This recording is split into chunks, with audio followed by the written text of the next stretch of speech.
नरेंद्र मोदी जी देश भविष्य की ओर देख रहा है और आप हैं कि अपनी कमियां छिपाने के लिए अतीत को ही कुरेदते रहते हैं। अब पिछले 10 वर्षों में 140 करोड़ भारतीयों को आपने उस अनडिक्लेयर्ड इमरजेंसी का अनुभव कराया है जिससे लोकतंत्र और संविधान पर गहरा प्रभाव पड़ा।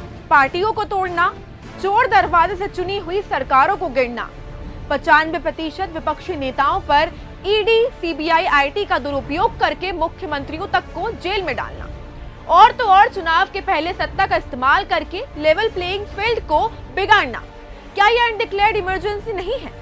मोदी जी कंसेंसस और कोऑपरेशन की बात करते हैं पर उनके एक्शंस इसके बिल्कुल अपोजिट हैं।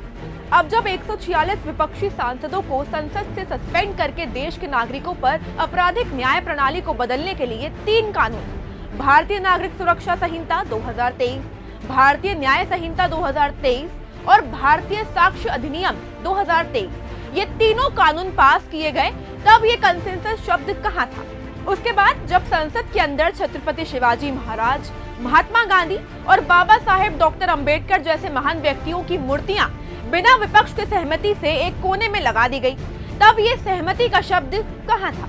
और तो और जब हमारे 15 करोड़ किसान परिवारों पर 3 काले कानून थोपे गए, उनको अपने ही देश में महीनों सड़कों पर बैठने पर मजबूर किया गया, उन पर अत्याचार किया गया, तब ये कंसेंसस शब्द कहाँ था?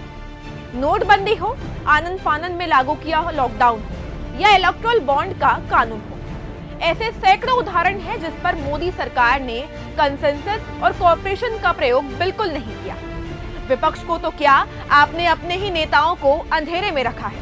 17वीं लोकसभा में इतिहास में सबसे कम केवल 16% विधेयक पार्लियामेंट्री स्टैंडिंग कमेटी के सामने गए और लोकसभा में 35% विधेयक 1 घंटे से कम समय में पास हुए। राज्यसभा में भी यही आंकड़ा 34% है। लोकतंत्र और संविधान की दुर्दशा भाजपा ने की है, कांग्रेस ने हमेशा लोकतंत्र और संविधान का साथ दिया है।